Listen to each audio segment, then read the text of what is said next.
ఒకరోజు ఒక కూతురు పుట్టింటి గుమ్మం దాటి అత్తారింటికి వెళ్తుంది. ఆ రోజు నుంచి ఆమె జీవితంలో చాలా బంధాలు మారిపోతాయి. కానీ ఎప్పటికీ మారని ఒక బంధం మాత్రం ఉంటుంది. అదే మేనమామ. ఎందుకు? ఒక ఆడబిడ్డ జీవితంలో పుట్టినరోజు నుంచి చివరి ప్రయాణం వరకు మేనమామకు అంత ప్రాముఖ్యత ఎందుకు ఇచ్చారో వింటే మన పెద్దల ఆలోచనకి నిజంగా నమస్కరిస్తారు. ఈ ఒక్క ప్రశ్నకి సమాధానం చెప్పాలంటే ఒక మనిషి గురించి చెప్పకూడదు, ఒక కుటుంబ వ్యవస్థ గురించి చెప్పాలి. మన పెద్దలు మేనమామ అనే బంధాన్ని ఒక మనిషిగా కాదు, ఒక జీవితకాల భరోసాగా నిర్మించారు.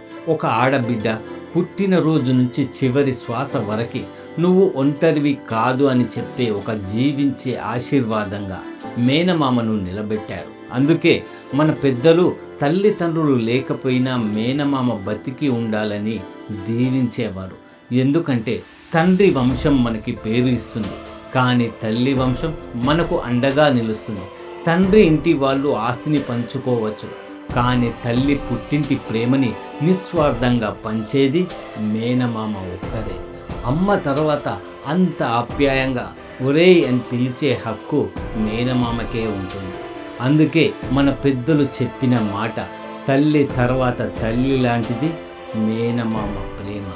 జీవితంలో ప్రతి శుభారంభంలో ఒక బిడ్డ పుట్టగానే మొదటి బట్ట మేనమామ చేతుల మీదుగా వస్తుంది. పుట్టు వెంట్రుకలు మేనమామ సాక్షిగా. బారసాల రోజు ఒడిలో కూర్చోబెట్టేది మేనమామే. అక్షరాభ్యాసంలో మొదటి అక్షరాన్ని బలపం పట్టించేది మేనమామే. పెళ్ళి రోజు పెళ్లి కొడుకును భుజం మీద మోసేది, గండం తీసేది, కాళ్ళకు చెప్పులు తీసుకువచ్చేది అన్నీ మేనమామే. ఎందుకంటే ఏ శుభకార్యమైనా తల్లి పుట్టింటి ఆశీర్వాదం లేకుండా మొదలు కాకూడదు అనే గొప్ప ఆలోచనతో ప్రతి ఇంట్లో ముందు మేనమామకు చెప్పండి అనే సాంప్రదాయం వచ్చింది. సారే, పసుపు, కుంకుమ. ఒక ఆడబిడ్డ పెళ్ళై అత్తారింటికి వెళ్ళిన తర్వాత కూడా ఆమెకి పుట్టిల్లు ఎప్పటికీ దూరం కాదు.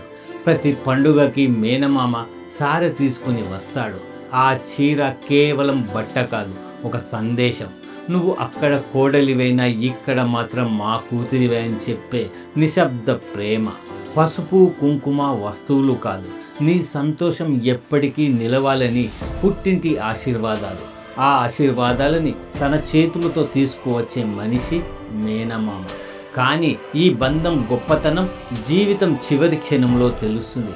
ఒక ముత్తైదువు ఈ లోకాన్ని విడిచి వెళ్ళినప్పుడు ఆమెకు కట్టే ఆఖరి చీర పుట్టింటి నుంచి రావాలి.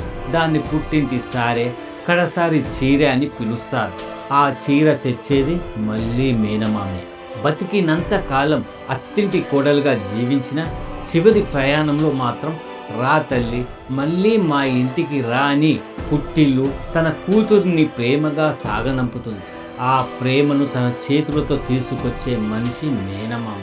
అందుకే మేనమామ అనేది ఒక బంధం పేరు కాదు, ఒక బాధ్యత పేరు. పుట్టినప్పుడు ఒడిలోకి తీసుకునే బాధ్యత, పెళ్లిలో భుజం మీద మోసే బాధ్యత, ప్రతి పండుగకి సారె తీసుకువచ్చే బాధ్యత, చివరికి ఆఖరి చీరతో తన ఆడబిడ్డను గౌరవంగా సాగనంపే బాధ్యత. ఇన్ని బాధ్యతలను ఒక మనిషి భుజాలపై పెట్టిన మన సంస్కృతి నిజంగా గొప్పది. అందుకే ఈరోజు కూడా మన పెద్దలు ఒకే మాట చెబుతారు, ఏ శుభకార్యమైనా ముందు మేనమామకు చెప్పండి. ఎందుకంటే అది కేవలం ఒక బంధాన్ని గౌరవించడం కాదు, తల్లి పుట్టింటి ఆశీర్వాదాన్ని ఆహ్వానించడం. అదే మన తెలుగు సంస్కృతి, అదే మన కుటుంబ వ్యవస్థ, అదే బంధాల విలువ, అదే మేనమామ గొప్పతనం.